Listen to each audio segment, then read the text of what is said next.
And that was my friend Sam Tobey. Sam gave me a shout this afternoon, and she's doing a kind of little residency gig at the Beetle House in LA. It's kind of a pop up restaurant, theme restaurant in Hollywood. So Sam's by performer, obviously. And they had a bunch of other performers down there as well. And she wanted to get some good footage. I guess she had a friend came out last week, and for the iPhone, it was just blown out and not done properly and kind of noisy, and they probably weren't using the film cap. So I brought down the old Sony and shot that with my 85 1.4 G Master lens. Turned out pretty good. I'm really happy with it. Although I haven't done the computer yet, so it seemed really good on the computer. Seemed really good on the back of the screen while I was filming it. So I'm recording this before I do the edit for the first half of the video, which you guys just watched. But right now I am utterly exhausted, and I'm having a coffee at 9 o'clock at night. And why, pray tell, am I so exhausted at 9 o'clock at night? Well, last night, midnight, I was watching some Netflix and watching the show Atypical.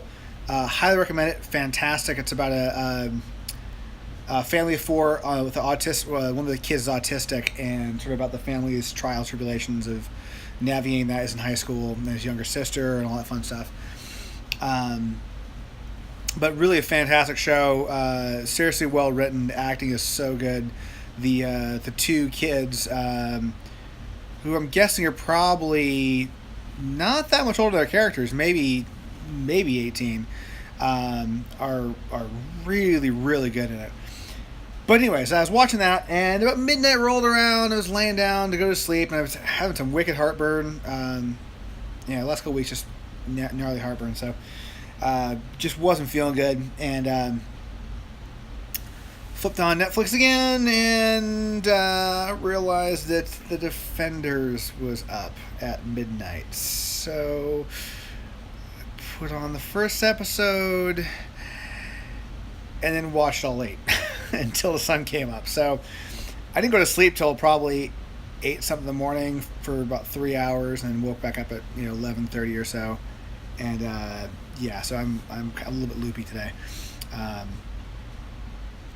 Anyway, so now I did that. I'm going to give you guys my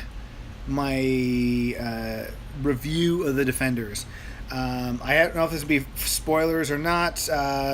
We'll just say semi-spoiler free. So if you guys haven't watched yet, just hit stop, come back tomorrow.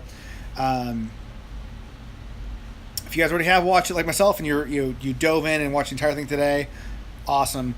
But overall review, or my overall commentary was it's quite good. It's 8-episode series as opposed to, I think the other ones are 13. So the pacing's a little better. Little slow to start some of the beginning of it. First couple episodes, because it's really bouncing back and forth between the team members until they get together. But they really sort of brought like the best elements of each character, each show. One of the big surprises actually was that Danny Rand character Iron Fist didn't suck this time around. So they really a lot of the problems with his character in his show, it worked out really well in the group dynamic. I mean, he's still like probably the weakest character of the bunch, but they even kind of like made fun of the fact that he's rich white kid, there to save the ghetto, but he's actually really good. And actually, the fight choreography for him was a lot better. I felt watching his show on the first run that it was that was one of the biggest problems. Is you really tell when it was a stunt guy in there and when it wasn't him. And when it was him, the choreography was really bad. You didn't really get the impression that he was much of a badass. And this one, actually, he felt like a much stronger fighter. Still felt like the probably the weakest of the four of them. But really, really well done. And it was that they really made out for his show. All that, Luke Cage, so badass. Love that character. Love that show. and Jessica Jones, which is just my favorite. Um, Christian Ritter is really, really good in that role. I'm actually really stoked she got that. Some friends of mine were less than happy when she got cast. And really, all I knew her from was the Bee in Apartment 23, which was just a crap sitcom. But I loved that first show, the first season of Jessica Jones. I guess they're filming season 2 right now, which is I'm so stoked about. But she was really, really good in it. I really love how her character they really reinforce she's a PI and she's good at it. I think they didn't really. They kind of alluded that a little bit in the first season, but she kind of came across as more of just using her brute, strength to do her PI job. And this was at one point she brought up to Matt Murdock, his history and his fatherhood, some of his father-in-law stuff, and basically implying she's a PI, she does her homework, she investigated, she figured this stuff out. So that was really cool. I like the character development of her. Daredevil actually, in some respects, seemed like a little bit of the weakest character this time around. And even actually second season of Daredevil, his character was a little on the weaker side, just because I think he was a little overshadowed by Frank Castle. But his arc felt true though, and his motivations felt true, and I think Charlie Cox is great in the role. I really, it's kind of a bummer that they had no plans to bring these characters to the MCU, I guess, because I think it'd be really, really cool to see them interact with the larger Marvel characters. But the flip side, I think that's a couple mentioned in interviews for press this week, that it's really kind of cool that you actually get to see the evolution of characters over several episodes or seasons. So they don't really have to give it all in one scene. You can just slowly dole stuff out and get as you do in actual life. So that was as much as I like to see him do an actual Daredevil movie, the shows are great. The villains this time, Sigourney Weaver's awesome, and I dug her character of Alexander, although I still think of all the series. I think compared to the villain of Iron Fist, much better. I would say she was even better than the second half villain, this Alfred Woodard of Luke Cage. Although the guy who played Cottonmouth in the first half that season was really, really good. But I still think between Carlton Fisk and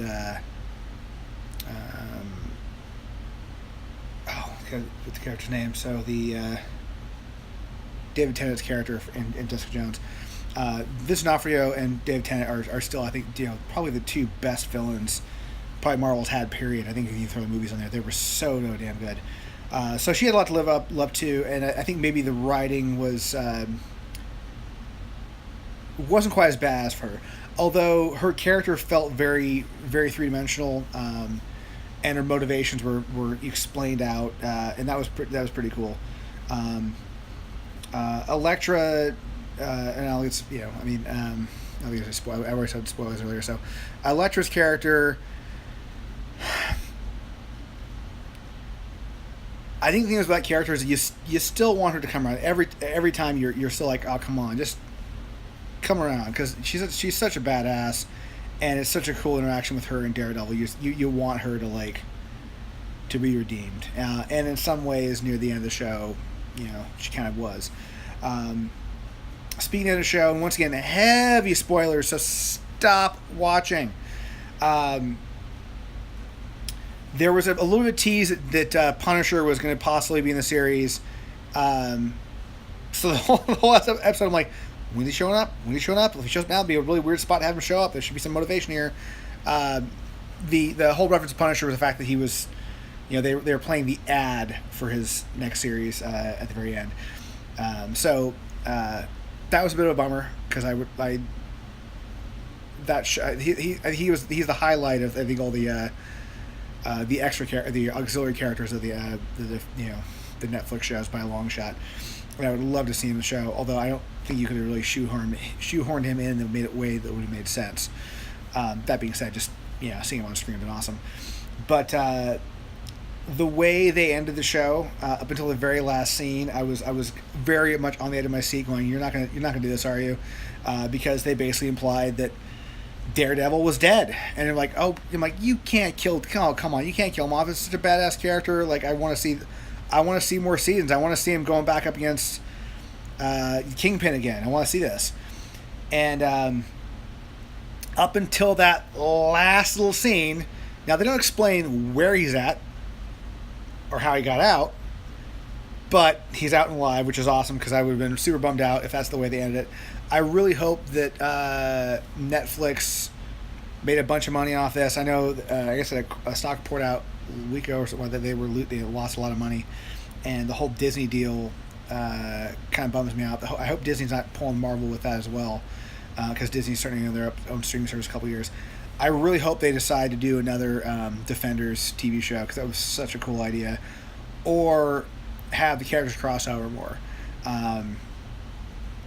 I mean, obviously, you want to see the Heroes for Hire series. You want to see Luke Cage and Danny Rand do a series together, because they actually work really, really well together. The characters mesh really well together. The actors mesh really well together, and it really took the edge off of the Danny Rand character a bit, and kind of made him a little more less of a prat. So I hope they do that. And actually, the interaction with Jessica Jones and Daredevil was great. That was actually a really unexpected, great character pairing. And their scenes together were really, really strong. And I would have loved to have seen, I'd love to have seen those two team up in their own show, or have some crossover stuff. It'll be interesting to see. I know that they're filming Jessica Jones Series 2 right now. Punisher, I think, is coming out in the fall. Some others are probably editing that one.